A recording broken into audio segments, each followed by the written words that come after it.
Hello guys, for today's video guys, ayan, luluto na naman ako ng pasta with tuna guys. Ayan, nailagay ko na po yung na-blend ko na kamatis at sibuyas with olive oil guys. At ayan na guys,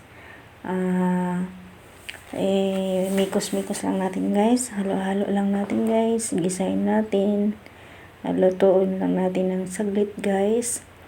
At ito na guys, lagay natin yung pasta. Ayan guys, 3/4 lang ng isang balot ang nilagay ko guys, kasi pag ganun isang balot hindi maubos. Ayan guys, mikos lang, mikos. Ayan, mix lang natin para mag-mix yung kamatis at sibuyas sa pasta. Ayan yung mga 7 spices guys. Ayan, mikos-mikos lang natin guys. Ayan, then lagyan ko ng asin, lagyan muna natin ng ayan yung chicken cubes.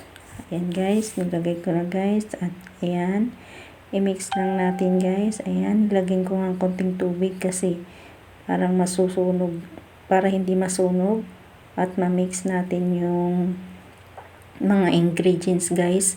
Ayan guys, mikos-mikos lang, mikos-mikos lang si Inday para ma-mix natin lahat at masarap naman yung niluluto natin. Ayan, dinagdagan ko pa ng tubig.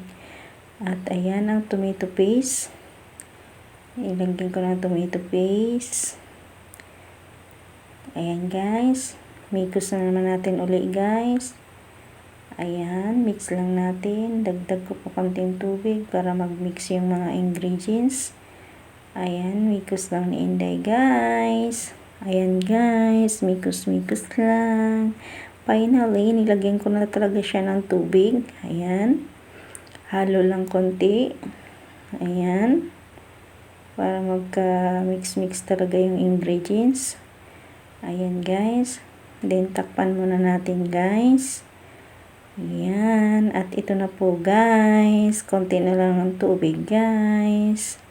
Ayan, mikos natin, kinahig hanggang ilalim, baka dumikit na po yung pasta natin at masunog guys. Ayan guys, mikos lang po guys. At ayan, tinikman ko na kung okay na ba ang lasa. Ayan na guys, ayan na po yung tuna, tinapings lang po yan guys. At hanggang dito na lang guys. Don't forget to follow, share, comment, and react. Thank you for watching guys. At ito na po yung pasta with tuna. Thank you very much for watching. Bye-bye.